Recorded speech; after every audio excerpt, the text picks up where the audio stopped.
এখানে হাসপাতাল হবে, স্কুল হবে, কিন্তু এখানে কিছুই হয়নি সেভাবে। কি বলবেন? নির্বাচনী প্রতিশ্রুতি দেওয়া আর প্রতিশ্রুতি এক্সিকিউট করা, পালন করা দুটোর মধ্যে তো পার্থক্য থাকে একটা। যিনি এখানে উপনির্বাচনে জিতেছিলেন, আমাদের প্রার্থী ছিল এখানে ভারতীয় জনতা পার্টির পক্ষ থেকে দিলীপ শাহ, মাননীয় দিলীপ শাহ দাঁড়িয়েছিলেন। আমরা এখানে বিজয়ী হতে পারি। সবসময় দেখা গেছে বেশিরভাগ ট্রেন্ডটাই হচ্ছে বাই ইলেকশন, মানে উপনির্বাচন করে শাসক দলের পক্ষে। এটা আমি ইউনিভার্সাল কথা বলছি, মানে স্বাভাবিকভাবেই হচ্ছে সবসময় আমরা দেখেছি, বিগত অভিজ্ঞতাও তো দেখেছি যে সবসময় উপনির্বাচন শাসক দলের পক্ষে যায়।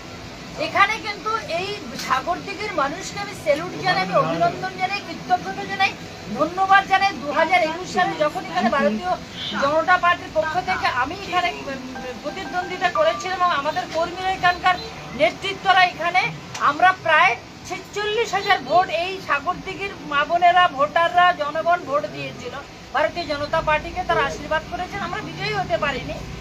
তারপরে বাই ইলেকশনে এখানে যিনি জিতেছিলেন তৃণমূল কংগ্রেস থেকে, তিনি অকালে তার মৃত্যু হয়, তিনি সেই জন্য আসনটা ফাঁকা হয়। এখানে হচ্ছে বাই ইলেকশন হয়। বাই ইলেকশনে এখানে কংগ্রেস জিতে। এখানকার ভোটাররা, এখানকার জনগণ, শিক্ষিত বেকার ছেলে মেয়ে, মা বোনেরা, মানে কৃষক অংশের মানুষ, সমস্ত অংশের মানুষ মনে করেছিলেন যে তৃণমূলকে এখানে জেতানো যাবে না, কংগ্রেসকে জিতিয়েছিলেন। তিনি কংগ্রেসের টিকিটে জেতার পর তিনি কেউ অজ্ঞাত কারণে তিনি তৃণমূলে চলে যান। এখন বিষয়টা বোঝা যাচ্ছে না, মানুষ এই এলাকার এই সাগরদিঘির বিধানসভার মানুষ সিদ্ধান্ত নেবে আগামী 2024 নির্বাচনে।